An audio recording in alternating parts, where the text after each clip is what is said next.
To the volunteer nurses who put their own lives at risk during the two world wars has been unveiled today. The monument at the National Memorial Arboretum recognises the unpaid services of the voluntary aid detachment women who had no nursing experience but showed compassion to strangers. Joan Cummins reports.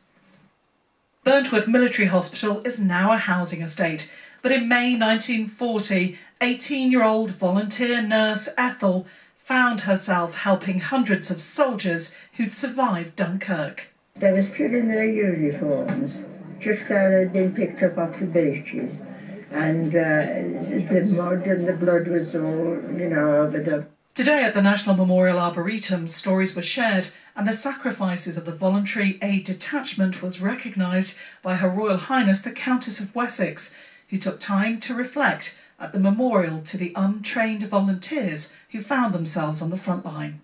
Remembering nurses who freely gave their lives in two world wars in the service of those for whom they cared.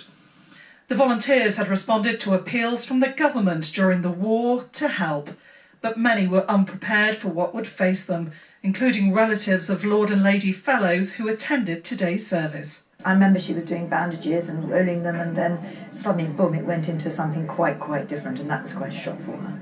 Suddenly they were assisting at amputations. I mean, it was a terribly shocking experience for these women, and they just had to somehow get on with it. The memorial contains the 1,300 names of nurses who volunteered during the world wars and didn't come home. They got there and delivered care.